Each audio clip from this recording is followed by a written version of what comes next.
चीनी, जिस गन्ने से गुड़ इतना काला होता है उसकी चीनी इतनी सफेद कैसे हो गई? केमिकल्स उसमें डाले जाते हैं।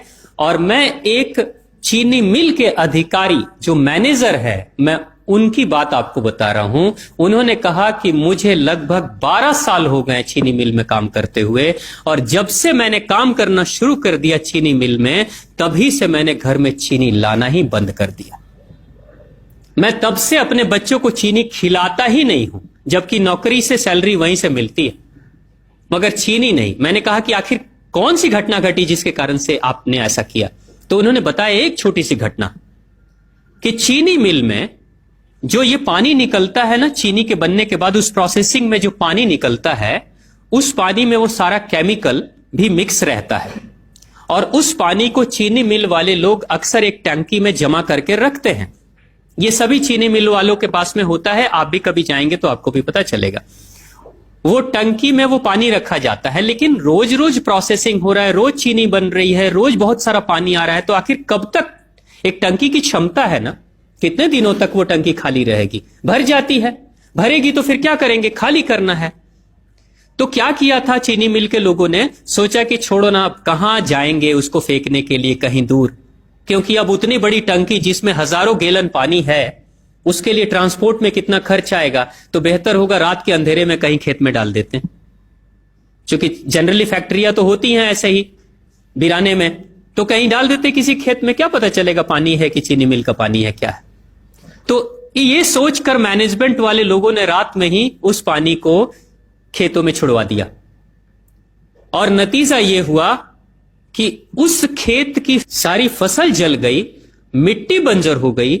और जब किसान पता करने लगा कि आखिर क्या हुआ मेरे खेत में, जब चेकअप कराया वो मिट्टी का, तो पता चला कि इसमें तो चीनी मिल का जो वेस्ट मटेरियल है वो डाला गया है।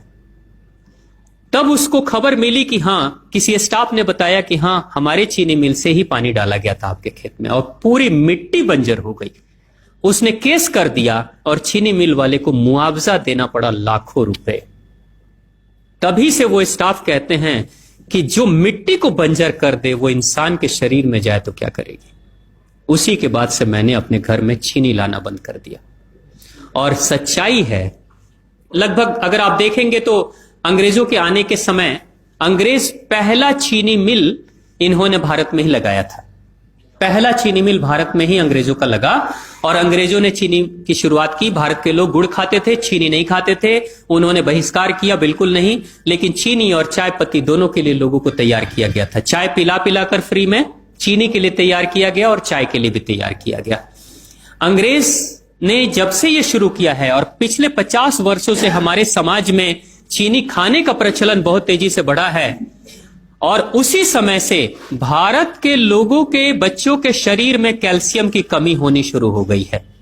अगर कोई मां, अगर कोई बहन जो गर्भवती हो, गर्भकाल के दौरान अगर चीनी का सेवन अगर कोई बहन कर रही हो, तो चांसेस ज्यादा होते हैं गर्भपात होने के। कोई मां अगर बच्चे के जन्म से पहले 1 साल पहले से ही चीनी छोड़ दे और सामान्य भोजन करे, अपना ही दूध बच्चे को पिलाए, और कम से कम 5 साल तक बच्चे को चीनी ना खिलाए, खुद को चीनी ना खिलाए, उस बच्चे को कभी भी ऑस्टियोपोरोसिस की समस्या नहीं हो सकती। कैल्शियम की कमी उसके शरीर में कभी नहीं होगी। चीनी जब जाती है आपके शरीर में, तो बाहर जब निकलती है तो अकेले नहीं निकलती, कैल्शियम लेकर निकलती है। चीनी कैल्शियम लेकर निकलती है, हड्डियों को गलाकर निकलती है। और जिसके शरीर में कैल्शियम की कमी हो जाती है, उसके शरीर में मैग्नीशियम, पोटेशियम, आयरन सबकी कमी हो जाती है। कैल्शियम वो तत्व है कि जिसके शरीर में कम हो जाए, सारे तत्व कम हो जाएंगे, और कैल्शियम की कीमत पे चीनी हम खाते हैं। भारत, पाकिस्तान, बांग्लादेश, नेपाल, ऐसे कुछ देशों के अलावा दुनिया के बहुत सारे ऐसे राष्ट्र हैं जहां चीनी का इस्तेमाल ही नहीं होता। आज भी चीनी खाते नहीं, बहुत सारे देश नहीं खाते बिल्कुल। आप गुड़ खाया करिए, वो ज्यादा बेहतर है, चीनी को छोड़िए।